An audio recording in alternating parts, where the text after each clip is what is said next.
김유나는 초등학교 5학년 때 처음 노래를 작곡했습니다. 동료를 만들어 오라는 담임선생님의 방학 숙제가 그 계기였죠. 숙제 때문에 하게 된 것이었지만 정말 재미있었습니다. 첫 자작곡의 제목은 동산이었습니다. 오늘도 동산에서 친구를 찾는다.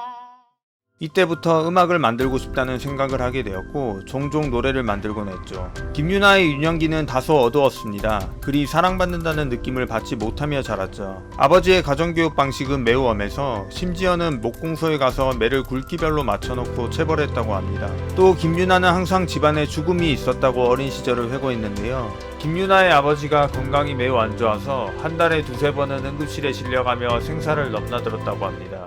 실제로 김유나는 살아가면서 주변 이들의 죽음을 많이 목도했습니다. 초등학생 시절 키우던 고양이의 죽음을 시작으로 할아버지 그리고 고등학교 친구의 죽음을 겪었죠. 음악 활동을 하던 대학 시절엔 매번 단골처럼 방문하던 신촌의 락카페 롤링스톤즈에서 화재가 나 안면이 있던 많은 사람들이 목숨을 잃고 다친 안타까운 일이 있기도 했습니다. 김유나도 그날 그곳을 방문하기로 되어 있었던 터라 정말 아찔했던 사건이었죠.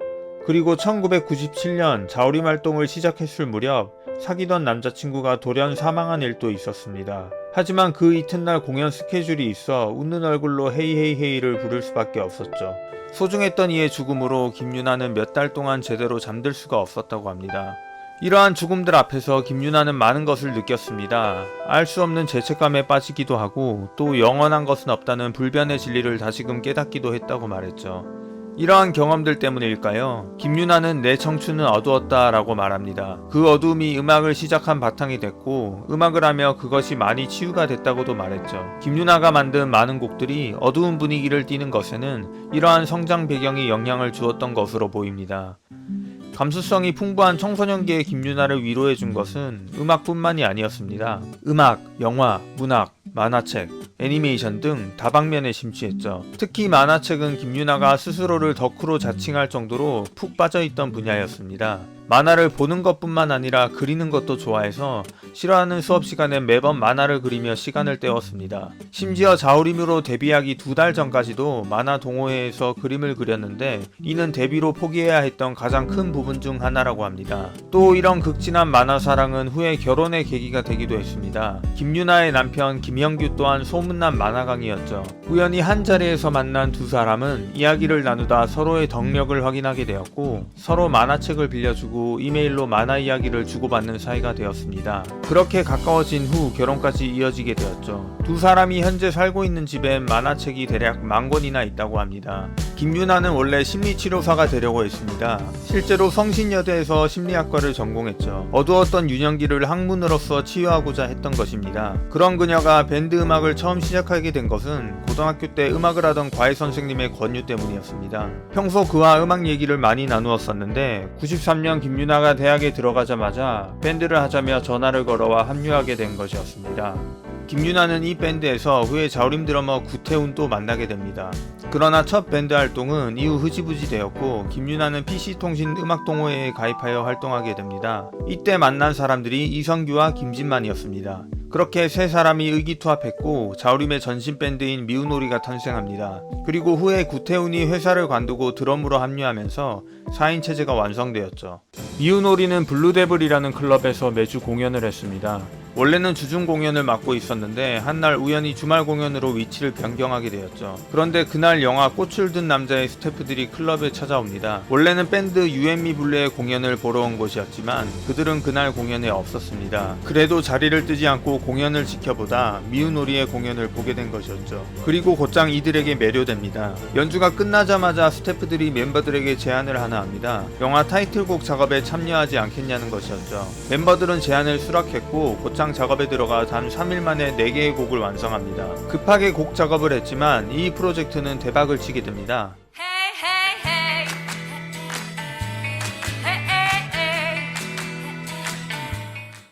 이때 만들어진 헤이헤이헤이는 이들을 단번에 유명세에 오르게 해주었고 현재까지도 가장 사랑받는 노래가 되었습니다. 그리고 이때 곡을 사운드 트랙에 실으며 다소 유치했던 이름인 미우놀이를 자우림으로 변경합니다. 자우림은 자주색 비가 내리는 숲이라는 뜻인데요. 이름을 정말 잘 지었죠? 자우림은 이렇게 세상에 알려지게 되고 이후 성공 가도를 달리기 시작합니다. 1집 퍼플하트를 시작으로 10개의 음반 작업을 거듭하며 자우림은 한국에서 가장 매력적인 밴드로 평가받게 됩니다.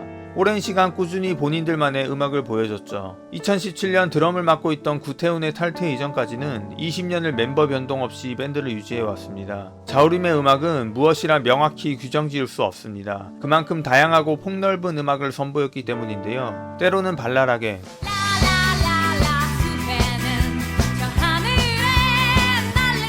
때로는 음울하게,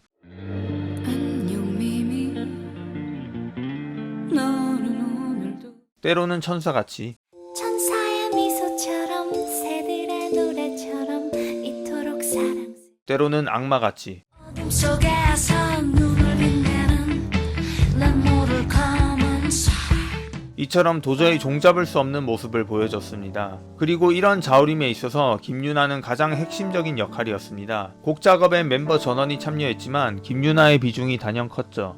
앨범 수록곡 중 약 80%를 김유나가 작곡했으며 활동곡도 대다수가 김유나가 작곡한 곡이었습니다. 김유나가 내뿜는 존재감 때문에 심한 경우 자우림을 김유나 원걸 밴드로 인식하는 사람들도 많았습니다. 남자 멤버들 사이에 홍일점으로서 존재감이 컸고 게다가 외모까지 출중했기 때문에 더더욱 그런 인식이 많았죠. 이런 인식들 때문에 김유나에게 우리언니라는 별명이 붙여지기도 했습니다. 하지만 김유나는 본인을 자우림 자체로 인식하는 것을 철저히 경계했습니다. 그래서 자우림의 노래를 멤버들 없이 혼자 부르는 것을 최대한 자제했죠. 김유나를 보곤 자우림씨라 부르며 사인을 부탁하는 경우도 많았는데요. 그런 경우 사인 요청을 차갑게 거절했다고 합니다. 김유나는 자우림뿐만 아니라 종종 솔로로도 활발히 활동했습니다. 자우림 때와 마찬가지로 솔로 데뷔 역시 영화 OST로 이루어졌는데요. 2001년 영화 봄날은 간다의 OST인 동명의 곡 봄날은 간다로 데뷔했습니다. 눈을 감으면 문득 같은 해 11월엔 첫 정규 앨범인 1집 섀도우 오브 유얼 스마일을 발표하고 활동했습니다. 우리 사이엔 낮은 땀이 있어 There is one thing I have to say to you 전체적으로 느린 템포와 무거운 분위기의 앨범으로 자우림의 색깔과는 사뭇 다른 앨범이었습니다. 김유나 본인도 자우림 보컬로서의 김유나와 솔로 앨범에서의 김유나에는 큰 차이가 있다고 말했는데요. 자우림의 김유나가 중성적인 색을 띈다면 솔로 앨범에서는 여성적인 면을 보인다고 했죠. 특이하게 이 1집 앨범은 김유나의 SA집이 함께 동봉되어 판매되었는데요. 책에는 앨범 수록곡들에 대한 이야기, 김유나의 어린 시절 이야기, 자우림 결성 과정에 관한 이야기 등과 2편의 단편 소설이 실려 있습니다. 2004년 발매된 2집 유리가면 역시 1집과 마찬가지로 음울하고 어두운 분위기를 띄었습니다. 사랑 지나고 나면 이제나 웃으려라 나는 나만 나는 위험한 사랑을 상상한다. 이 앨범은 별다른 방송활동 없이도 굉장한 인기를 누렸습니다. 자우림의 가장 성공한 앨범인 자우림 5집보다도 판매량이 높았죠. 타이틀곡인 야상곡은 TV 음악 순위 프로그램에서도 상위권에 랭크되었습니다. 2집 발매 후 2010년까지 6년간은 솔로 앨범이 없었습니다. 그동안 그녀는 자우림의 일원으로서 여러 앨범을 발표했고 결혼과 출산이라는 큰 이벤트도 있었죠. 방송 등에서 조금씩 세상과 소통하는 변화된 모습도 보였습니다. 이러한 배경 속에서 만들어진 3집 앨범은 우울하고 어두웠던 1, 2집과는 분위기가 조금 달라졌습니다. 더 해줄 수 있는 일이 있을 것만 까만 밤아 가장 아름다운 별 김유나 본인의 평가에 따르면 이 앨범은 자우림 활동까지 합쳐도 보기 드문 굉장히 자전적인 앨범이었습니다. 앨범 이름인 315360도 그녀가 만 36세까지 살아온 31만 5360시간을 뜻하죠. 1번 트랙 이상한 세상의 릴리스에서 릴리스는 남편 김영규가 그녀를 부르는 별명 중 하나이며 엄마 김유나로서의 모습을 보여주는 에뚜알르는 아들 김민재 군을 생각하면서 쓴 곡입니다. 타이틀곡 고잉홈은 동생 김윤일이 사기를 당한 것도 억울한데 누명까지 써서 동생뿐만 아니라 가족들 모두가 힘들 때 썼던 곡으로 이런 개인적인 곡을 타이틀로 써도 되는 건가 꽤나 고민했다고 합니다. 김유나는 이 앨범에 힘입어 2011년 한국 대중음악상 네티즌이 뽑은 올해의 음악인에 선정되었죠. 김유나의 정규 40앨범 역시 3집대와 마찬가지로 6년 만에 발표되었습니다. 이 6년 사이에 김유나는 심신양면으로 녹록치 않은 시간을 보냈는데요. 2011년 자우림 8집 녹음 이후엔 왼쪽 안면신경의 마비가 와 심각하게 은퇴를 고민했던 적이 있었습니다. 이 당시 MBC 위대한 탄생 멘토로 방송활동을 하던 중이었는데 이 병으로 한쪽 눈이 감기지 않아 안대를 착용하고 출연을 하기도 했죠. 또 2013년 자우림 90 발표 이후에는 번아웃 증후군이 찾아와 10개월간의 휴식기를 가졌습니다. 특히 이 시기 세월호 참사 등 사회적으로 큰 이슈가 발생하며 음악인으로서 아무것도 할 수 없다는 자괴감에 빠지게 되었죠. 또 가수로서 생명과도 같은 후두에 문제가 생겨 한동안 크게 고생하기도 했습니다.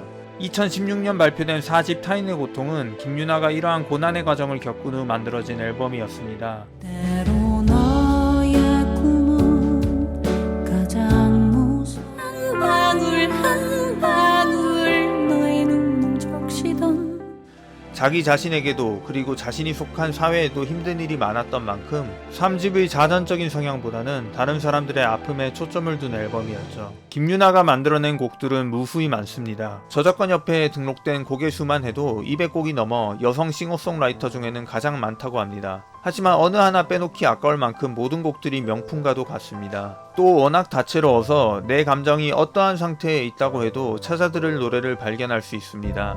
여러분은 오늘의 기분이 어떤가요? 시간 나시면 어울릴 만한 김유나와 자우림의 노래를 찾아보면 좋을 것 같습니다.